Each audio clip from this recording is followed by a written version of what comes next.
cool water.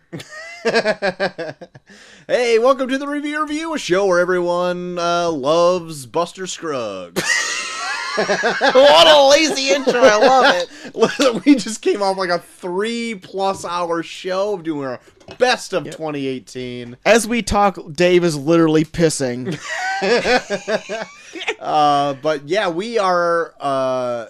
we touched on a bit of Buster Scruggs in our best of 2018 Made my episode. list, number 9. But we saved a tad just for this Monday's ep. Yep. We threw it in because we did a poll where we asked you what Netflix film you wanted us to review, and you picked Buster Scruggs, and then we didn't do it. Yep. So then it's like, well, we gotta deliver. We can't shortchange our audience. Can't leave the people out. We gotta bring them in. Now Dave is doing a selfie with us. Here it is. Oh, we're getting there. All right. And there it is. Now we're in. Perfect. And he's out. Dave is out. Now I'm going to try and spoil all of Buster Scruggs before Dave leaves. So then this guy dies. No, he's not. If you don't know, Buster Scruggs is a Coen Brothers prod. Yes. Is it written and directed? I think so. I think it was built up as like when it first was announced, I think they were gonna put it out as like a mini series.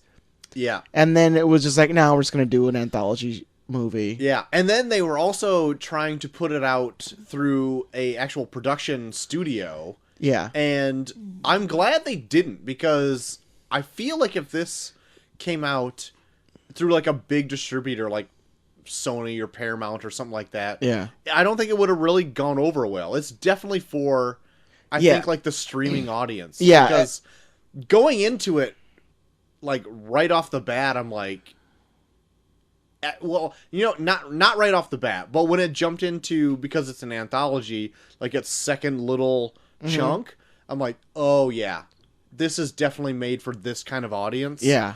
Smartest decision they ever made for putting this out. I would say that. Yeah, because we watched like the first part of this at your guys' place this past weekend. Yeah. And watching it with C Danger, she was like, Buster Scruggs died already? We're like, it's an anthology. You're fine.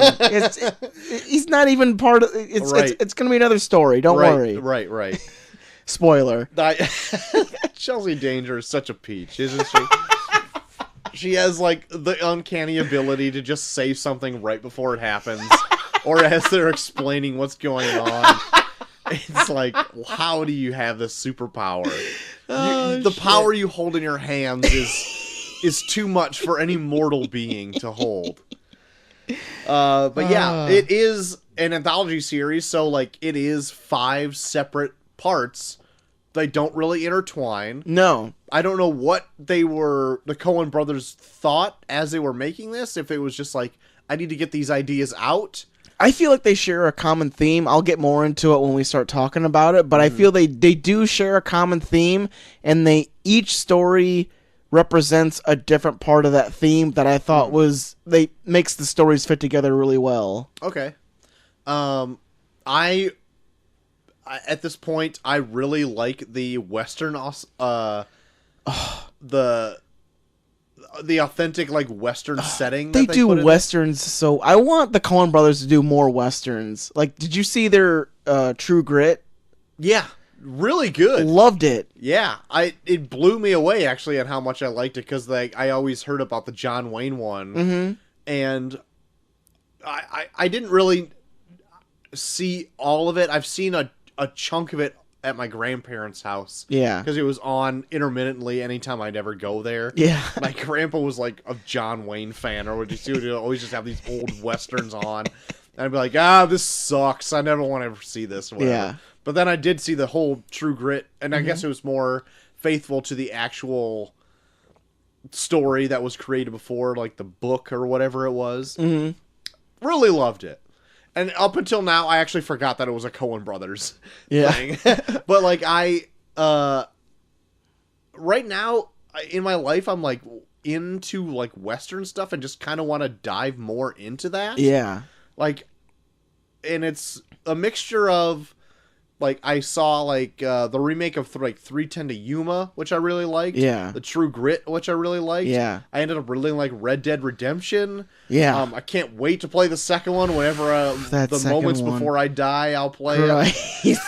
It's so good. But even I stumbled upon like a fact where I was like, holy shit, where like the reason why Westerns were so big like in the 50s and 60s was like when they were first developing like the film ratings. They would only allow violence in films that were historically accurate. So Really? that's why Westerns were so big, because violence was so relevant in the Wild West that they could get away with putting violence in them and like still get a rating where they could still pass for being played in theaters. Wow, I didn't know that at all. Yeah. Fun fact, JT. Yeah. Well, thank you. Coming in with the facts.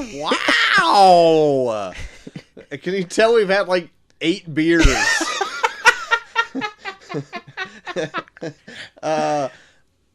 But anyway, actually going into this movie, I thought the anthology aspect of this was really fun. Yeah. Just to watch a little chunk of something, it's like, I have this idea. I don't need a 2-hour movie to get through it. It's like, I have these little chunks of stories, and that's it. And that's what I want to put out. Yeah. And that's why I'm glad they put it out on a streaming service rather than put out like a full-length motion picture. I think we've even had this discussion in the past where like I feel like the Coen Brothers, when it comes to like a really lengthy like story, they kind of get lost in other aspects of it. Yeah. Like even when you said with Hail Caesar, where it felt like it was just like there was a main story, but then they would get kind of lost in other tangents of it where it didn't feel like a full-fledged story. But with this, it's an anthology, so then it's like, I have this story, I have this story, I have this story, I have this story, I have this story. Right. And then they don't have to really branch off to other things where like their attention goes off elsewhere. They can stick to that one story and play it throughout. Yeah, and to put it out there too, I'm not like a huge Coen Brothers fan. I do like some of their movies. But I'm really hot and cold with them. Like, I really like The Big Lebowski, which credits due just did. Yeah. Oh, thank God. Oh my God. I want to like hug and kiss every single one of them after that, because I fucking love The Big Lebowski. Yeah. So check out Credits Due podcast and check out the review on The Big Lebowski. I like Old Country for No Country for Old Men. Yeah. I keep fucking up that fucking title. Which I think I'm one of the rare people that loves the ending to that. See, I haven't seen it in a while. I just know that I like the movie. Yeah. There's another one that I really like now, and the name just escaped Fargo? me. Fargo. Thank God you said it, because I would have fucking shit my pants again. Nah, I'm just kidding. But like, I really like that. But like some other ones, like Hail Caesar, I saw and I was like, yeah, that's fine. Yeah. They did some other ones like A Serious Man. I'm like, I tried to watch that. I know. That I tried getting it. sucked. Yeah. I just didn't like it at all. Yeah. And there's some other ones too where I'm just like, I can take it or leave that one. So like, I either like it or don't like it. And this I fell into the positive of. But I would say that as it progressed, and I don't know if this is your opinion or not. Yeah. I felt like some of the short stories, maybe they should have interchanged them in this whole anthology a little bit differently. I felt like it started really strong with a really fun story. Yeah. And then it kind of, in my eyes, every story from there gets a little more dour. Or not as interesting. Yeah. They start out hot with the Buster Scruggs. The Buster Scruggs one is the most animated. And it really got me into it. I really enjoyed it. And to the fact that I started it when you were over the other night, right? Yeah. And then I was dozing off as like the night progressed. So I went back and finished that one the one I dozed off on and finished it out. Yeah. But I also rewatched the first one again. Yeah. Because I liked it so much. Oh, yeah. So, like, I thought that was really strong. And then, was the second one the one with Liam Neeson in it? No, it was James Franco. Oh, James like Franco. Near one. Allegonia. Let me look up the titles. That one's fun. Like, it's not as fun, but it's got, like, a more of, like, a fun ambiance to it. Mm-hmm. Because, lo and behold, like, none of these have, like, a great happy ending to them. Not really. Which is actually kind of, like, surprising going into these. Because, like, I thought with, like, a fun... Even, like, with a fun title of, like, The Ballad of Buster Scruggs, you think it'd be, like, fun... like little one-off, even if you know it's anthologies, like fun little jaunty stories. Yeah. Buster Scruggs is, even though it's got like a bit of a, I don't want to even say it's like a sour or dour ending. It's just like not what you expect. Mm-hmm. And then as they go on, they have like more darker endings. Yeah. I don't know. That Liam Neeson one, I think, is the darkest out of them all. Yes, I do think though. But like, dark in the fact that I believe it's like black comedy. I never took it as like a drama the whole way through. Yeah. But we'll lead into it. Yeah. Well, let's go through like all of them individually. Like Sure. Ballad of Buster Scruggs, I thoroughly enjoyed because it was like, I feel like every story in the movie itself has a theme that involves death or how you live your life and how it leads to your death in some way. Yes, and I agree. I feel like the Ballad of Buster Scruggs is definitely about a man who feels like he's untouchable, and even when he's presented with the idea of death, he never accepts it until it actually happens to him. Yeah. Even down to where he goes into a poker game and he gets dead man's hand of aces and eights. Right. And he's like, nope, not playing it. And it's like, well, you gotta play it. It's your hand. If you see it, you gotta play it. Yep. Where it's literally like the conversation of, I don't want to die. Well, fuck you, you're gonna die. And I love that about it, where it's like he's such like a happy-go-lucky guy, and like everything about him is like, it doesn't point to any means whatsoever that he's on the verge of his own death. And it just takes that one thing, that one guy, where it's like, I'm better than you, to kill him, where it's like, well, I'm dead. But it tricks you the whole way through this short, too, because he keeps coming into conflicts where it's like, oh, man, Buster's screwed. Yeah. And he's just like, he not bumbles his way through it, but he's so confident in his abilities that he's like, no, I'm going to get through this. Like when he meets the first like little watering hole. Yeah. And he's like, I'm just going to parch my thirst with a thing of whiskey. Yeah. And he goes to this little watering hole and he comes in. He's like, I'll have a pint of whiskey, or not a pint of whiskey, but a shot of whiskey to wet my pipe so I can sing with my horse and go on with the stories or whatever. This song's in this. I literally have listened to the songs from this movie, from this short alone on Spotify so many times. And the bartender's like, can't do that. It's a dry county. It's like, well, what's all these folks drinking? Whiskey. They're outlaws. He's like, he takes so much pride in being an outlaw. Like, I think that's because, like, at the end, he goes to heaven. Yeah. And you're like, well, he's an outlaw. Why? But then, like, you think back to it, like, there's never really any instance that shows that he's a bad person. No. He just kind of just stands up for himself. Yeah, like, at any time that he's presented with danger, like he's gonna die, he defends himself. But he never is an asshole and is like, kills people because because he feels like it. It's just like, I'm defending myself. Even the way he talks is just like, I love. Okay, what actually, like, I groaned as it went on is that kind of everyone talks the same, as they're all like really kind of chatty and well spoken. Like, I liked it for Buster Scruggs. Yeah, because he kind of breaks the fourth wall.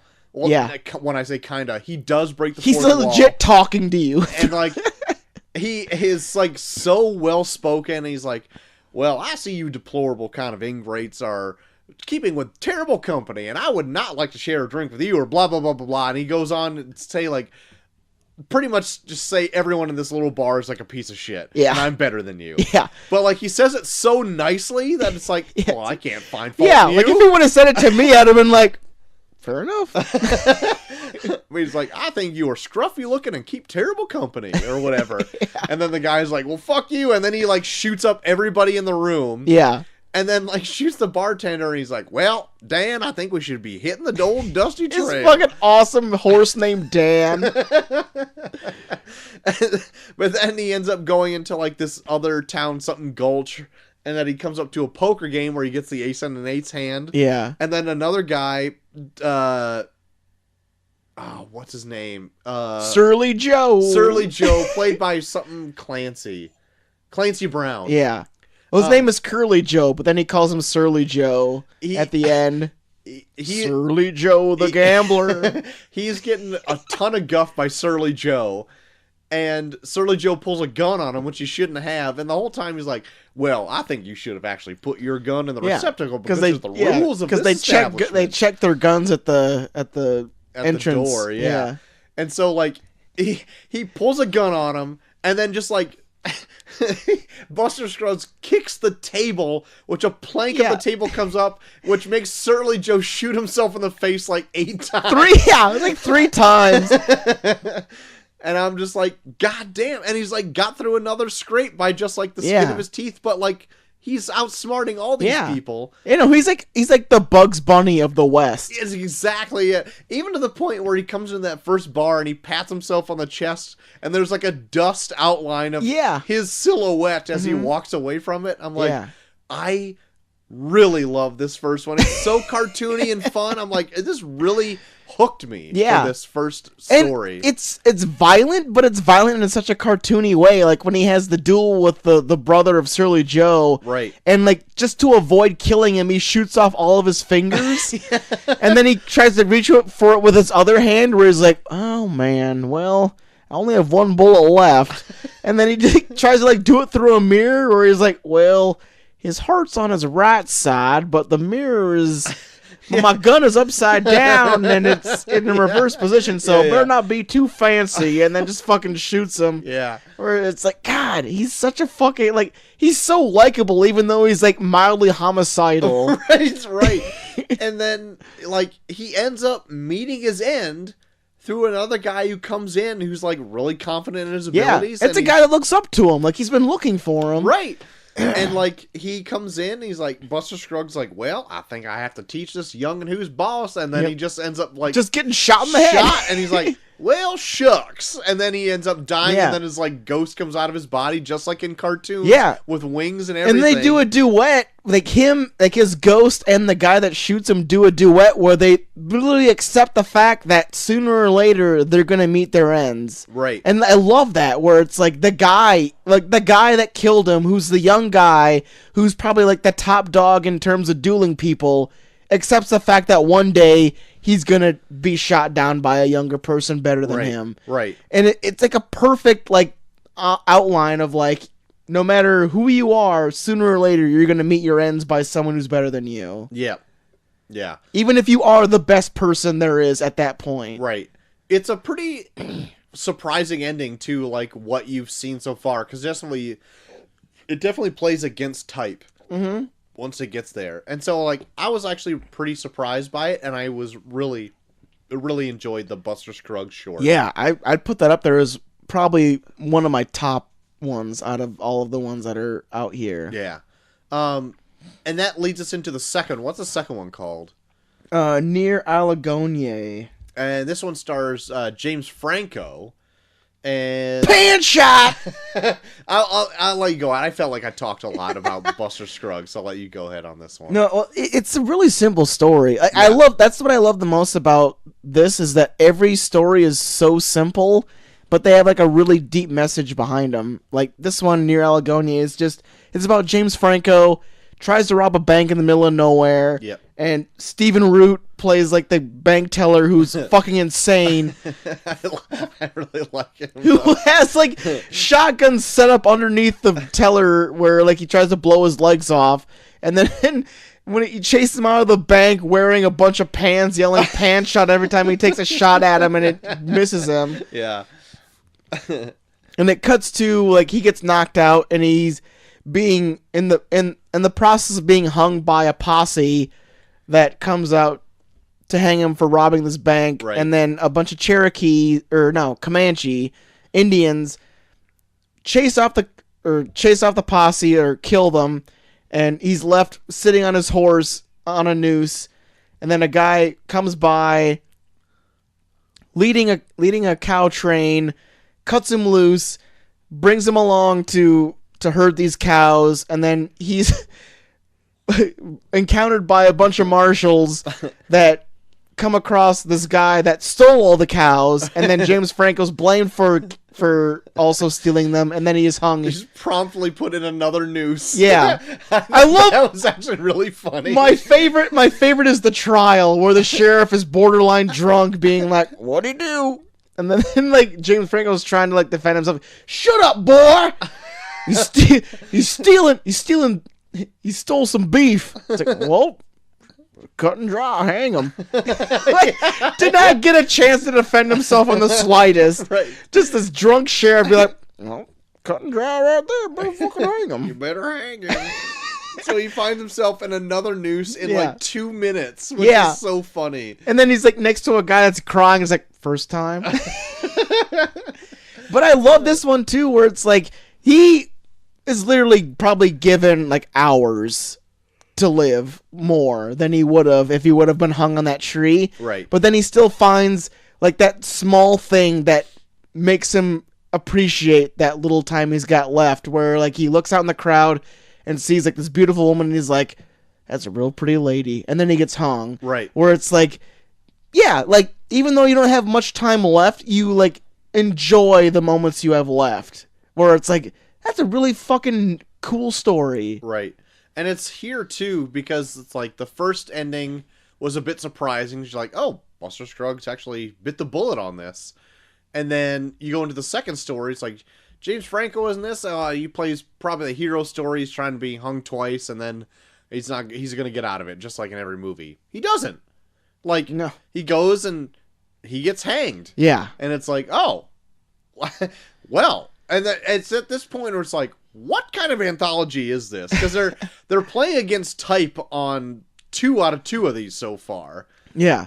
And I really appreciate it. Even though, like, from now on, you could probably kind of see that motive coming. But even then, it still feels refreshing that they're just not going for the old standard, like, hero wins, or it's like a good ending. Yeah, if they stuck, like, I feel like if they would have stuck with the cartoony route like they did with Buster Scruggs, I feel like it might have gotten old at the end. Like, I like that they take different approaches with every story. I like that too, but I would have liked maybe more of like a dipped in and out of like a fun one, this kind of one, a fun one, this kind of one. Yeah. And maybe end with like another fun one, or just at least have another one thrown in there. Mm-hmm. Because I don't feel like they never reached that like kind of tone that they did with Buster Scruggs. Yeah, Buster Scruggs is the funnest out of them all. Right. And I'm glad it was the first one out of the gate because it got me into the whole thing. But I wish there was another one thrown in there, maybe like the fourth one or so, that it's like, oh yeah, like another fun one. Because And even though Buster Scruggs is probably the funnest out of them all, it's not my favorite. I'll tell you which one's... I think you know which one's my favorite. I think you told me which one it was. But with the James Franco one over, what's the third one called? Meal Ticket. Okay. And this with is the Liam one with Liam Neeson in it? Yeah. Okay. This one was... dark as fuck. It was. It ended up being pretty dark. Like I would say still it's like a black comedy. It's not like a wholly depressing kind of a story. Yeah, it's one of those where like you don't know where it's going until like the very end. Yeah. And when it gets there, you're like, oh shit.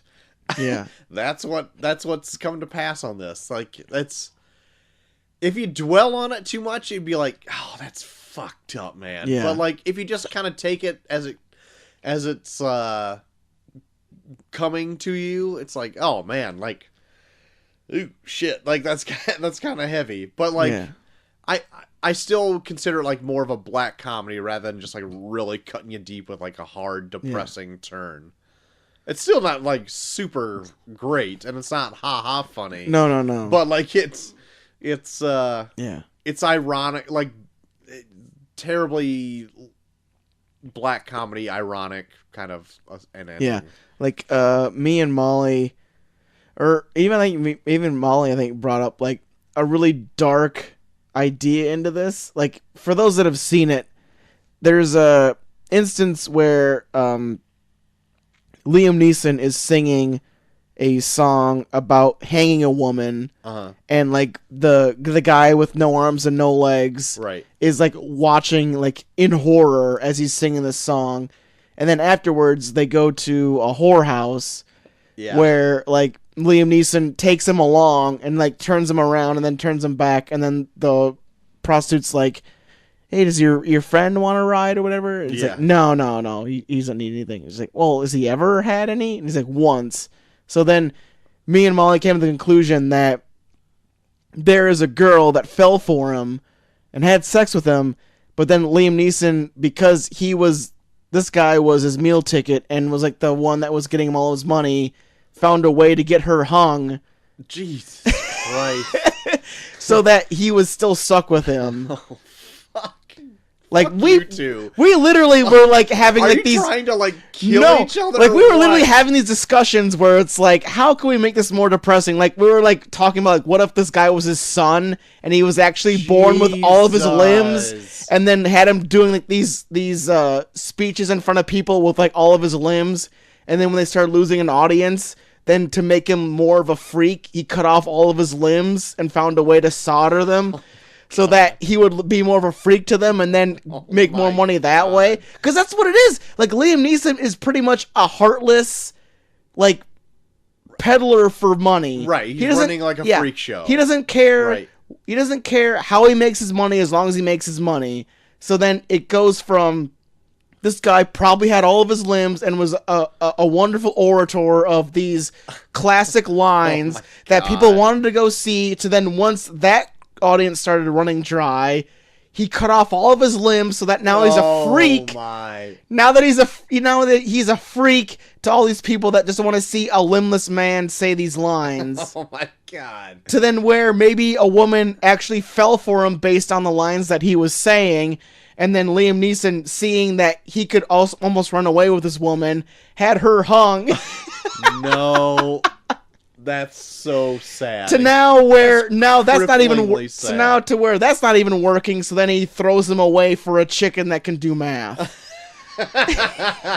I don't think that's the case. I would like to think as Liam Neeson, based on your own sanity.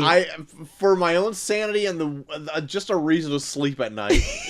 I think that Liam Neeson came upon him as like a freak show type thing. It's like, oh, it's the torso man or whatever, and it's like he's also loves Shakespeare or whatever it is, you know. Yeah. And so he came upon him as like his meal ticket, the title of the episode. Yeah. And it's like he's this whole thing until like this well's kind of ran dry. People had come to expect this. Yeah. But there's newfangled chicken that can do math. Yep. And that's now my ticket to a steak dinner at night. You know what I mean? Yeah. And then it comes to a point at the end where it's like he's made that choice. This is what I want now, and you're fucking garbage. So like, I love how they. I'll let you go because you're like a huge fan of this. I love how they lay it out too, because he stops at a river, walks over to the bridge, grabs a giant rock and drops it in, and sees that it sinks to the bottom, and then it just walks up with his hands behind his back like. Just walks up towards him, and then it fades to black, and then it's just him and his wagon, and they show just the chicken sitting in the back of the wagon, where it's like, motherfucker. That is the way of the rock. Dark ass shit. Yeah. And that's how that one ends. It's, pretty. It like when I saw it, I was like, holy shit. And like I kind of chuckled at the ending. And you're like, man, isn't that fucking dark? And I'm like, yeah, it's fucked up, man. And like, I didn't really want to ponder on it too much because I didn't want to just be like sad the rest of the night. But yeah, it's totally screwy. But then they introduce my favorite story of the whole thing. I think it's called... Let me see what it's called. I think we said there was 5 shorts, but there's actually 6 it's shorts. 6 shorts, yeah. It's called All Gold Canyon. Yes. I am so charmed by this story, just based on the Prospector alone.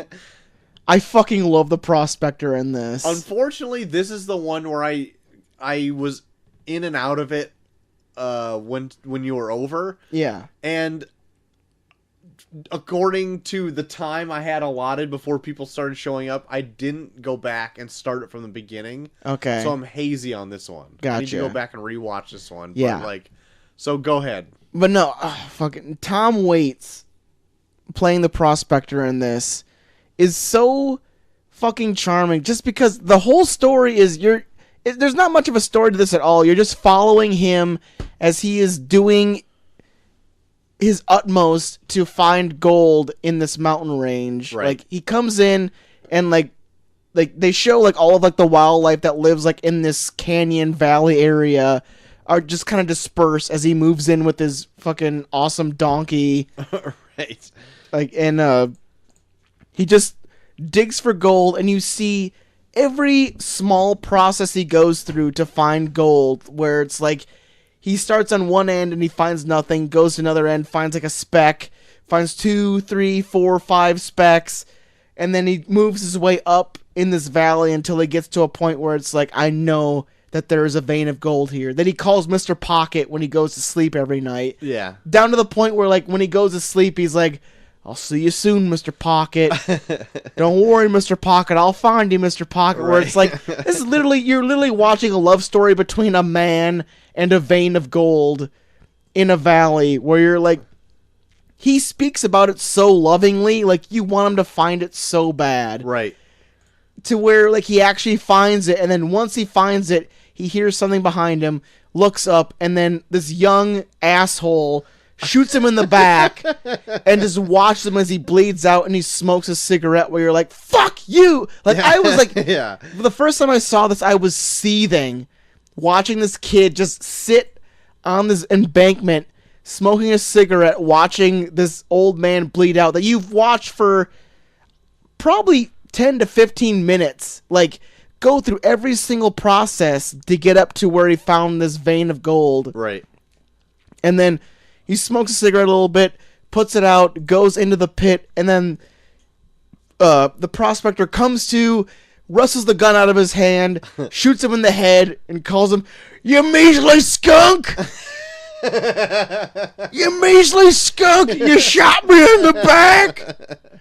Yeah. Oh, my God. And then he rushes out of the hole, jumps into the river that he was panning the gold out of, and he's like, "It went right through! It ain't nothing important!" And he's like crying while he does it, where it's like, it legit like almost brought a tear to my eye when he was doing it, because he's so fucking elated that he didn't die. Like, he's like crying while he's like just rolling in this river, like just like fucking pouring water into his wound, where you're like, God damn, he worked so hard to get this gold. Yeah. And it was so close to being taken. Like, not even that, but his life was almost taken from him. And now he's fought back from that to a point where it's like, he's not even traumatized by the wound that was in him. And he's like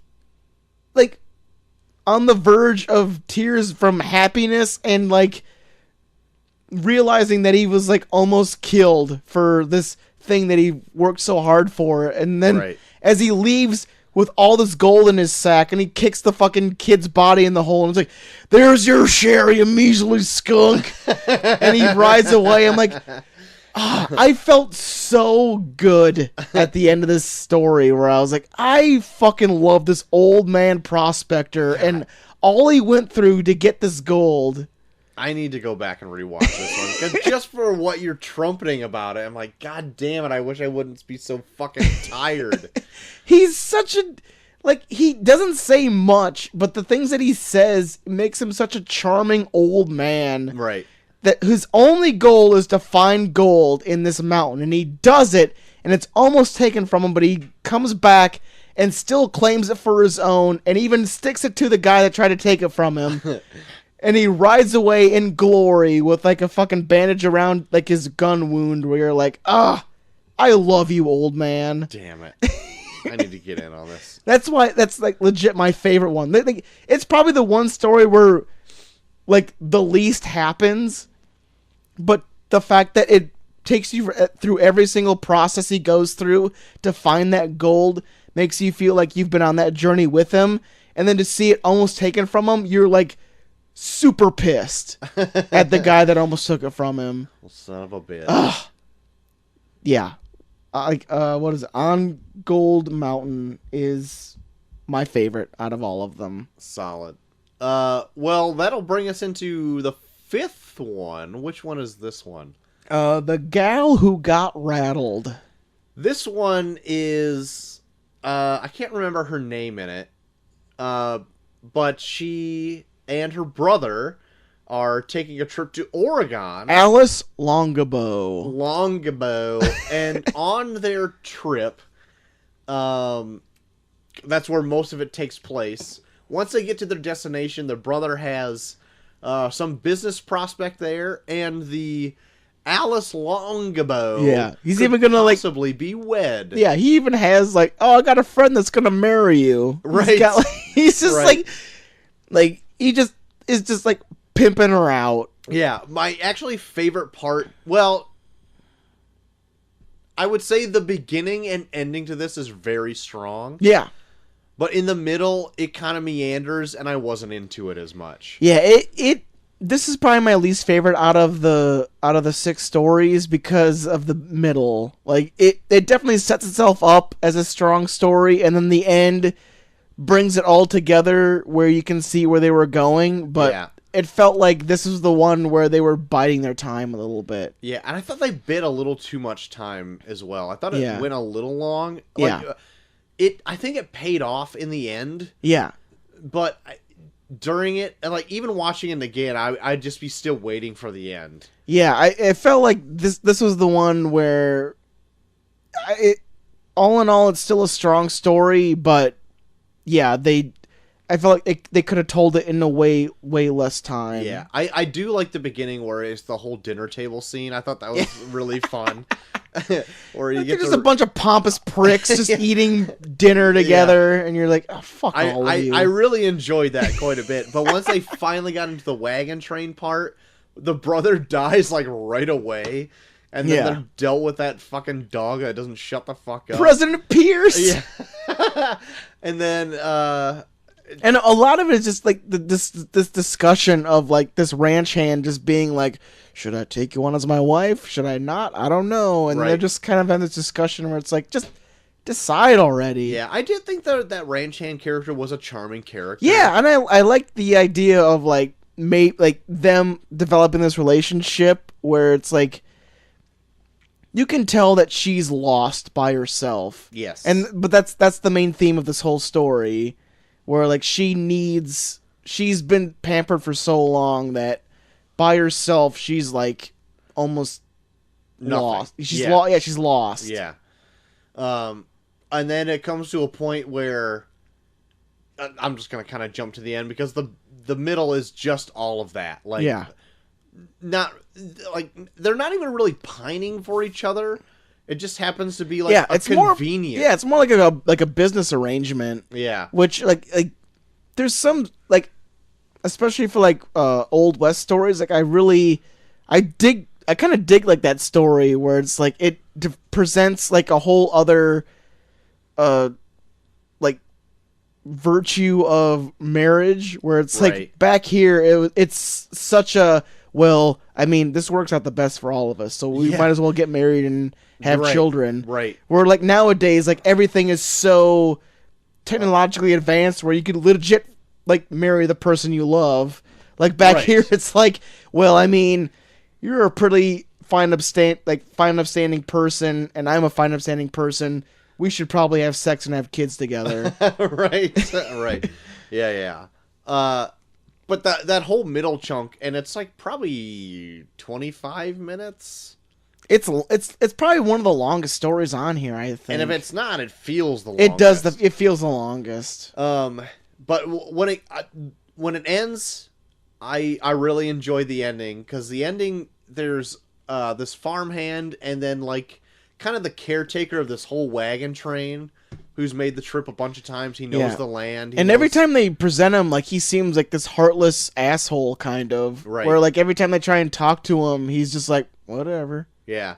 And I think it's just because he's jaded and he's made the trip so long and he's kind of alone and he's an old man. Yeah. But you finally get to know him a little bit, and he goes out to find her, because she went out to go find for her dog that just showed President up again. Pierce.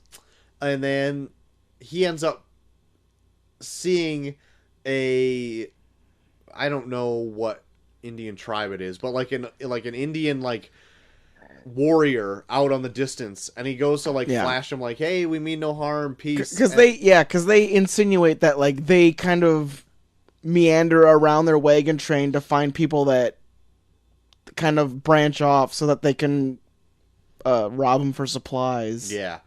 And he like signals to them like, hey, we mean you no harm. They never get a signal back, and he's like, well, shit's fucked. gonna go down. Yeah. So what you need to do is get behind this little hill and listen to me. If I'm gonna die, you need to shoot yourself in the head, or you need to shoot me. Like, it's one or the other. Yep. And so like the Native American tribe like starts rushing him, and he's holding them off pretty good, because they make another round at him, and he's like, you want more? You want more? Yeah. And then... Well, he's aiming for the chief, because if he kills the chief, then like the rest of the tribe is superstitious and they'll run away. Right. And so the chief like gets tripped up by the horse and falls off his horse. Gopher hole. Yeah. And so like he walks over to him, and then he gets tricked by like another Native American brave who like pops up off the side of a horse and like smacks him with a club. Yeah. And when he goes over to get scalped, he's like, shoots him gotcha, in the head. motherfucker, and like Yeah. shoots him Shoots or whatever. him in the head.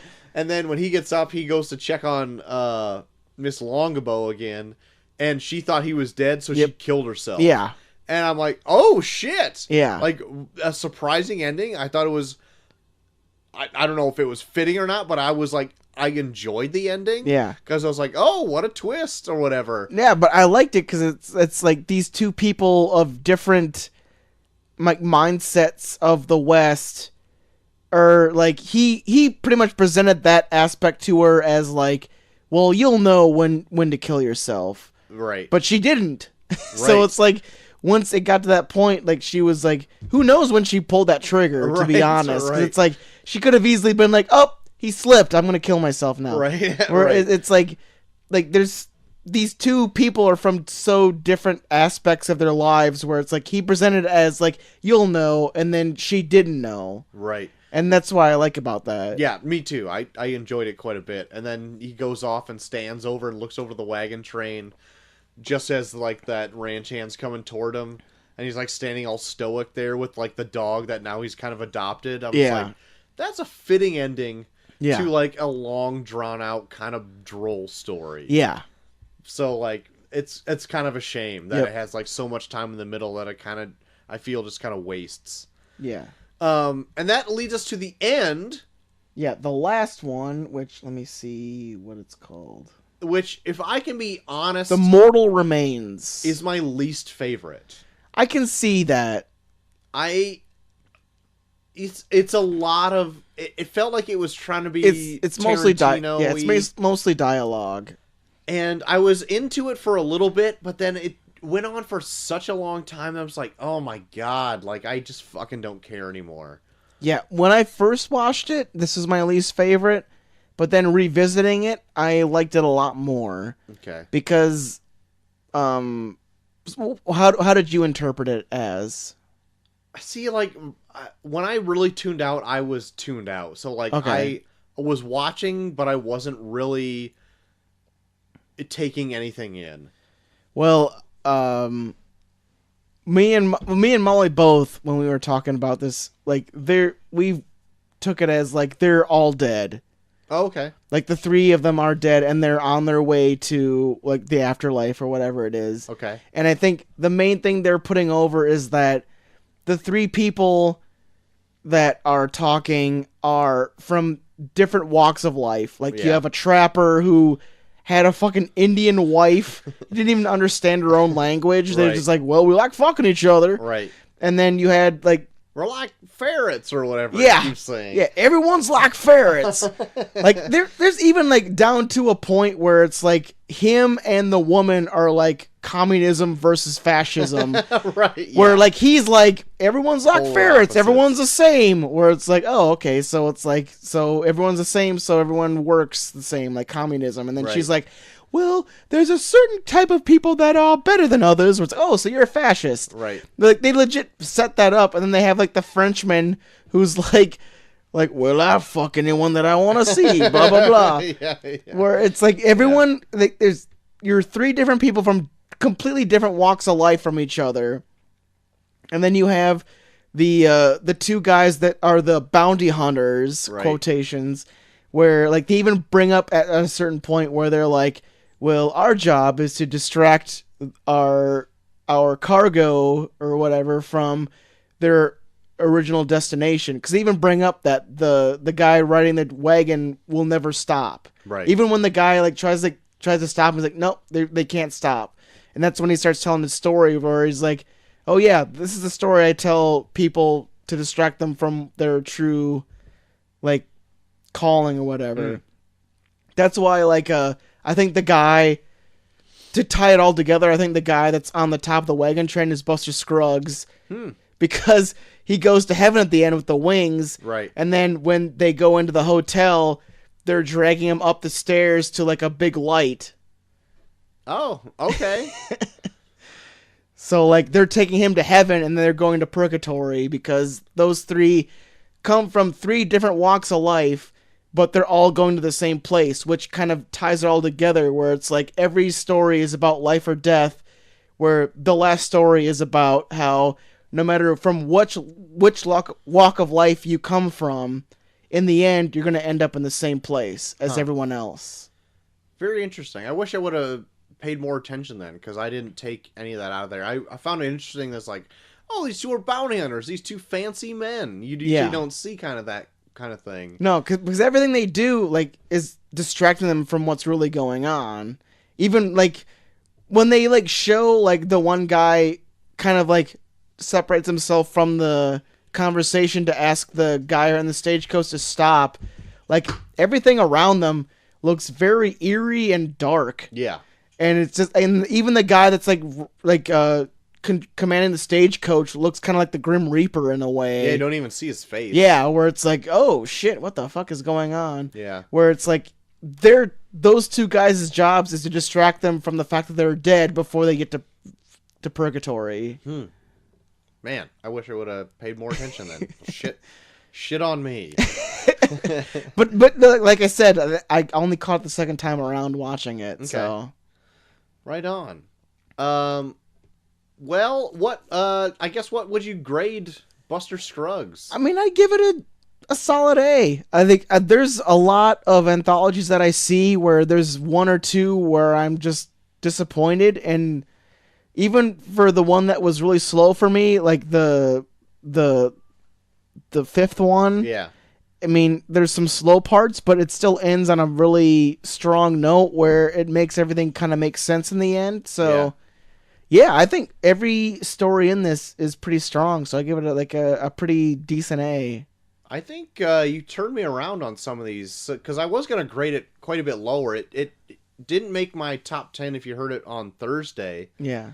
But it did make my honorable mentions. So I was gonna originally give this a C, but I think I might upgrade it to maybe a B-. Oh shit! I think even if I go back and watch some of these too, I'll get more out of it. Yeah. Just because maybe I wasn't in the right mind or whatever it was, but especially the last one, I wish I would have gotten more out of it on the I so maybe definitely suggest checking out the last one just to see if you can kind of pull out.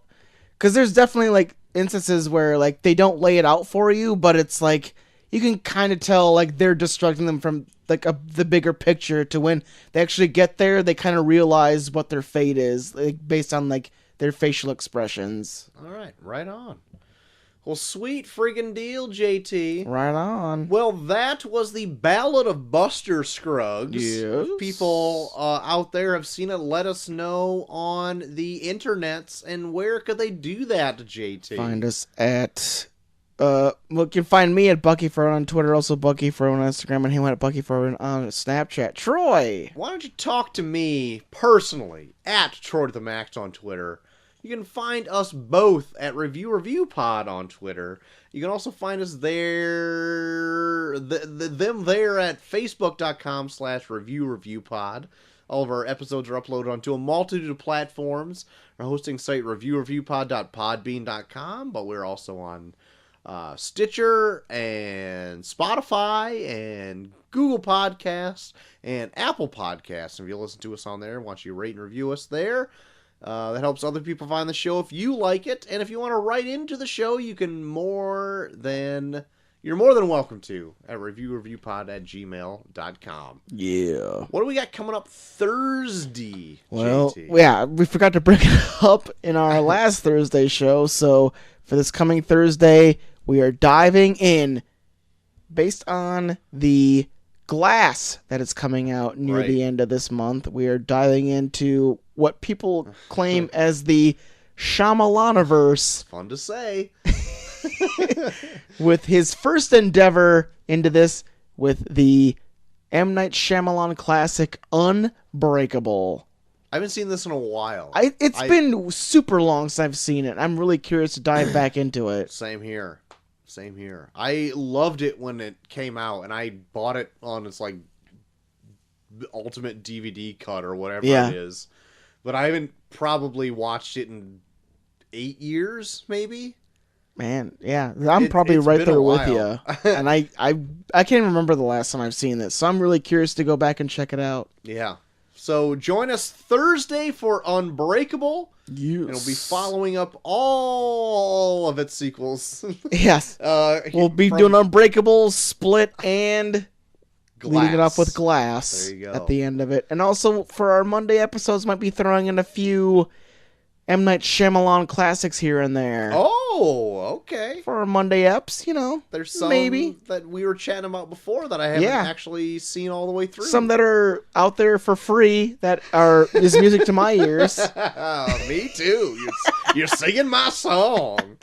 But until then, I have been Troy to the Max Extreme. I am JG3K. And we are off.